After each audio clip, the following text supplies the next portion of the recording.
Pertempuran Muar adalah satu pertempuran yang berlaku di Muar semasa Perang Dunia Kedua di antara pasukan tentera Australia dengan pasukan tentera Jepun. Pertempuran ini adalah sebahagian daripada siri pertempuran-pertempuran semasa penaklukan Jepun di Tanah Melayu. Pertempuran Muar juga merupakan pertempuran besar terakhir semasa Kempen Malaya. Ia berlangsung antara 14 Januari hingga 22 Januari 1942 sekitar Jambatan Gemensah dan di Sungai Muar. Tentera pasukan berikat di bawah pemerintahan Meja Jeneral Gordon Bennett menyebabkan kehilangan jiwa yang teruk kepada pasukan Empayar Jepun. Pasukan Division Australia ke-8 membunuh lebih dari 700 tentera dari Division Pengawal Imperial Jepun dalam serangan hendap di jambatan ini. Ini merupakan pertempuran pertama antara pasukan Jepun dan Australia dalam pertempuran Malaya. Brigade Infanteri ke-53 juga merupakan unit Britain pertama dan yang tunggal dari Division ke-18 yang bertempur dengan Jepun di Malaya. Serangan hendap ini diperintah oleh Ketua Komander Malaya, arahan Lieutenant General Arthur Percival sendiri. Dia merasakan bahawa serangan hendap merupakan cara bagi memerangi Jepun. Pasukan pelbagai negara di bawah pimpinan Bennett, nama Kod West Force ditetapkan bagi mempertahankan Muar. West Force mengambil kedudukan, melindungi sempadan dari gunung ke pesisiran Selat Melaka. Terdapat dua kawasan utama dan keduanya dipecahkan lagi kepada sektor yang jauh terpisah dan kebanyakannya disambung antaranya dengan komunikasi yang kurang baik. Kawasan pertama adalah sekitar jalan utama dan landasan kereta api berhampiran segamat. Terdapat tiga subsektor. Pertama, kedua belah jalan dan landasan berhampiran gemas. Di sini, Brigade India ke-8 membuat kubu pertahanan. Kedua, lebih di hadapan pada jalan yang sama, Brigade Australia ke-27. Mereka bertanggungjawab bagi peranan menyerang balas dan bersedia serangan hendak beberapa batu di hadapan. Ketiga, di sebelah kiri Brigade India ke-22 ditugaskan bagi mengawal laluan ke Segamat dari Melaka yang mengelilingi kedua sisi Gunung Ledang. Kawasan kedua adalah yang menyelitupi pesisiran timur dan jalan selari dengannya sehingga Selat Johor. Ini mempunyai dua sektor, sebenarnya selaras dengan tempat pertama tetapi mempunyai perhubungan kurang baik. Pertahanan kawasan ini diberikan kepada Brigade India ke-45 disokong oleh satu bateri artileri lapangan. Ia termasuk pelabuhan Muar dan menjulur 30 batu ke hutan ke arah Segamat sepanjang Sungai Muar yang berliku-liku yang tebingnya dipenuhi tumbuhan tebal. Di atas perintah Jeneral Bennett, dua dari batalion itu diletakkan sepanjang baris sungai yang memisahkan mereka, sementara yang ketiga bertindak sebagai simpanan aktif di pesisiran pantai. Sekumpulan dari Batalion Australia 230 berkubu dan menyembunyikan diri mereka di sebelah Jambatan Gemensah yang menyeberangi sungai sebagai sebahagian serangan hendap. Jambatan itu sendiri telah dipasang letupan dan satu bateri artileri lapangan menduduki kawasan tanah tinggi di belakang infanteri dari mana ia dapat mengawal kemarahan musuh mendekati jambatan. Batalion ini, yang paling banyak berjaya membunuh musuh di bawah pemerintahan Lieutenant Colonel Frederick Galligan, digelar Black Jack. Serangan hendap itu berlaku sekitar pukul 4 petang pada 11 Januari ketika pengawal hadapan musuh mara dengan menunggang basikal. Mereka mendayung menyeberangi jambatan, melepasi kawasan serangan hendap dan melepasinya. Kemudian lalu perbarisan Jepun utama, beratus orang, juga berbasikal dan diikuti dengan kereta kebal dan lori jurutera. Pada ketika ini, jambatan itu diletupkan, dan kayu, basikal dan mayat berterbangan ke udara, sementara dari denai serangan hendap dan perangkap anti kereta kebal lebih di hadapan melepaskan tembakan yang sengit menumbangkan musuh di sepanjang tepi jalan. Kehilangan jiwa terus berlaku di kalangan barisan Jepun yang diserang hendap. Bagaimanapun, sebahagian musuh yang melalui kawasan serangan hendak menjumpai kabel telefon lapangan tersembunyi dalam semak samun di tepi hutan yang menyusul sampai ke kedudukan meriam dan terus memotongnya. Oleh itu, artileri sahabat tidak menerima isyarat dan tidak terbabit dalam pertempuran sama sekali. Pengawal Imperial kemudian menerima sokongan artileri. Bagaimanapun, kebanyakan peluru meriam sebaliknya menghujani jambatan, di mana orang mereka sendiri sedang dibunuh oleh pihak Australia yang menambahkan bilangan kematian. Pasukan penyerang hendap Australia telah menyebabkan kemalangan jiwa yang besar terhadap tentera Jepun dan dengan itu tentera Jepun telah berundur dalam beberapa kumpulan pada petang yang sama dan menjelang hari berikutnya menyertai batalion mereka di kedudukan berhampiran gemas. 8 orang tentera Jepun terbunuh dan 80 cedera. Pada pagi 15 Januari kapal terbang Jepun mula tiba dan mula mengebom tentera Australia dan juga bandar gemas. Menjelang pukul 10 pagi infanteri musuh telah bertembung dengan barisan bertahan dan sepanjang hari mereka disokong oleh kereta kebal.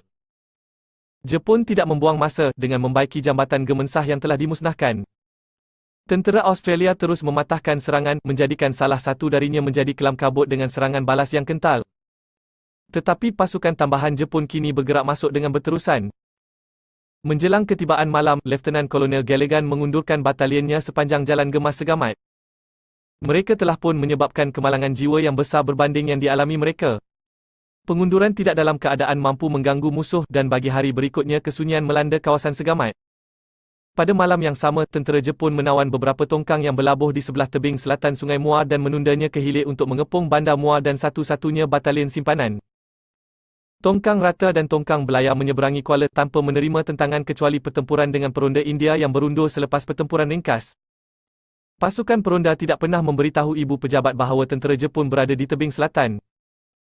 Apabila pagi menjelang, pasukan pintasan Jepun mengejutkan Kompeni Rifle Rajputana ke-76 dan mengundurkan mereka.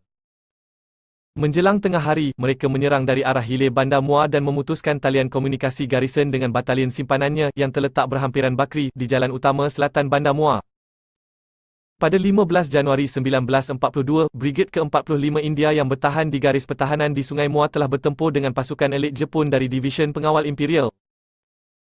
Oleh kerana Brigade ke-45 India dilihat lemah, Gordon Bennett, pemerintah Division ke-8 Australia menugaskan dua batalion infanteri askar Australia, Batalion 229 dan Batalion 219 dari division tersebut untuk mengukuhkan kedudukan pertahanan Brigade ke-45 India. Brigade ke-45 India dipaksa berundur ke arah Bakri, di mana anggota dari Batalion 229 Infanteri Australia dan anggota dari Regimen ke-4 Anti-Kereta Kebal ditempatkan sebagai pasukan penghalang di Bakri. Pasukan tentera Jepun lolos benteng pertahanan di antara Batalion 229 dan Batalion 219 di Bakri. Batalion 229 terpaksa berjuang untuk mengundurkan diri kembali ke Bakri. Tentera Australia bertahan untuk membolehkan askar-askar India melarikan diri dari kepungan askar Jepun, tetapi askar-askar India itu diserang hebat oleh pasukan darat dan pasukan udara Jepun. Hampir kesemua pegawai turus Brigade ke-45 India terbunuh ataupun cedera apabila markas mereka terkena bedilan bom. Di Bandar Muar, cubaan tentera Jepun bagi mendarat dan merampas pelabuhan dipatahkan oleh artileri Australia yang menembak ke arah Tongkang Rata ketika mereka cuba menyeberang Kuala. Menjelang lewat petang, tentera Jepun yang telah pun menyeberang di hulu, menyerbu Bandar Muar dan menawan ibu pejabat garison, membunuh semua pegawai di dalamnya. Menjelang senja 16 Januari, bandar dan pelabuhan Muar jatuh ke tangan musuh. Baki garison berundur beberapa batu ke pesisiran sejauh Parit Jawa. Pasukan serangan hendak musuh kemudian ditempatkan bagi mematahkan sebarang serangan balas pihak berikat, pada masa yang sama meneruskan kemarahan mereka ke arah Bakri, Parit Sulong dan Batu Pahat. Pada 17 Januari, Brigade India ke-45 yang masih mentah, bersama Division Australia ke-8, Batalion 219 dan 229 sebagai sokongan, dihantar bagi menawan semula Muar. Mereka berkumpul sekitar Bakri dan mengatur baris pertahanan sempadan mengelilinginya. Komander mereka, Herbert Duncan, merancang kemarahan serampang mata 3 dari situ ke Muar, melalui jalan utama antara bandar, hutan, dan sepanjang jalan pesisiran. Serangan tersebut menjadi salah sebelum ia dilancarkan. Brigade tersebut terserempak dengan pasukan serang hendap Jepun dan serangan balas itu dibatalkan.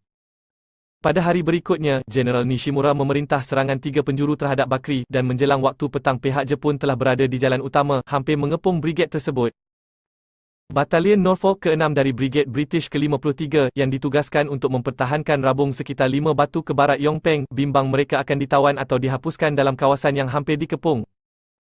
Pada awal petang 19 Januari, pasukan penjarah Jepun menyerang dan mengundurkan mereka dari rabung tersebut. Pihak British berundur melalui hutan tebal ke puncak rabung utara. Pasukan Norfolk gagal memaklumkan ibu pejabat kedudukan mereka kerana ketiadaan komunikasi. Pada subuh keesokan harinya, pasukan Punjabi 316 diperintahkan bagi menawan rabung itu kembali. Ketika mereka tiba ke sana, mereka ditembak oleh pasukan Norfolk yang menyangka mereka adalah musuh. Setelah mengalami korban di kedua belah, ia dapat diselesaikan. Tetapi sebelum pertahanan sempurna dapat diuruskan, tentera Jepun telah mara dan mengundurkan kedua tentera British dan India turun dari bukit. Rekrut tentera muda India lemah. Mereka tidak tahu walaupun untuk berlindung dan tidak terdapat cukup pegawai bagi mengawal mereka. Saya katakan ini bukannya berniat menghina. Ia adalah hukuman bertahun untuk peperangan yang tiba mengejut. Sementara, Jeneral Duncan terbunuh ketika memimpin serangan balas bayonet dan dengan kematiannya, Kolonel Charles Anderson mengambil alih pimpinan Brigade ke-45. Awal pagi 20 Januari mereka mula berbaris keluar dari Bakri ke arah Yongpeng. Dalam jarak sebatu sahaja, mereka tertahan oleh halangan jalan. Beberapa usaha melepasinya gagal sehingga serbuan bayonet dipimpin oleh Kolonel Anderson berjaya. Lebih banyak sekatan jalan diharungi oleh Brigade India. Menjelang senja, selepas bertungkus lumus setiap jam di waktu siang, barisan itu hanya melepasi jarak sekitar 3 batu. Lieutenant Kolonel Anderson memberi amaran bahawa tidak ada masa untuk berehat malam itu dan memerintahkan perbarisan diteruskan. Brigade itu bagaimanapun telah sampai ke tepi kawasan terbuka dan laluan lebih mudah, sungguh pun barisan itu dipenuhi dengan mereka yang tercedera. Pegawai Pemerintah Batalion 219 Infanteri Australia, Lieutenant Kolonel Charles Anderson mengambil alih tampuk pimpinan dan mengarahkan semua askar berundur secara teratur ke Parit Sulong. Di sana, pertempuran Parit Sulong berlaku, melibatkan pertempuran hebat di antara pasukan askar Australia dan askar Jepun. Sementara Lieutenant Kolonel Charles Anderson menunggu kemunculan sebuah unit tentera India yang hilang, pasukan askar Australia bertembung dengan askar Jepun dari arah depan dan dari arah belakang. Kedudukan mereka terkepung, dan Lieutenant Kolonel Charles Anderson mengarahkan pasukan Australia itu bertempur untuk melepaskan diri daripada kepungan askar Jepun.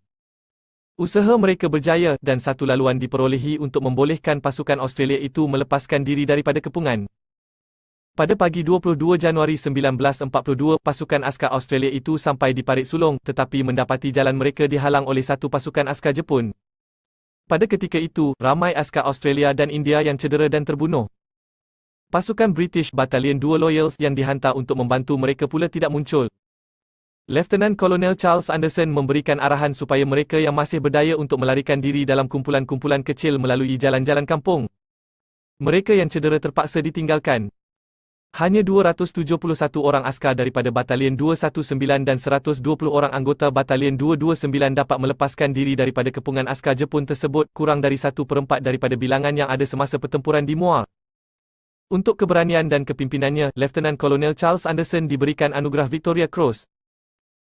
Pada 23 Januari 1942 berlaku pembunuhan beramai-ramai di Parit Sulong yang dilakukan oleh anggota-anggota Division Pengawal Imperial Jepun ke atas anggota-anggota tentera Australia dan tentera India yang telah cedera dan terpaksa ditinggalkan oleh rakan-rakan mereka apabila pasukan tentera berikat terpaksa berundur. Oleh kerana perasaan marah ke atas kejadian serang hendap digemas masih membara, anggota-anggota tentera Jepun mengambil peluang untuk membalas dendam ke atas askar-askar Australia dan India di Parit Sulong. Lieutenant General Takuma Nishimura disabitkan kesalahan oleh Mahkamah Tentera Australia atas kesalahan yang membawa pembunuhan beramai-ramai di Parit Sulong dan dikenakan hukuman gantung hingga mati pada 11 Jun 1951.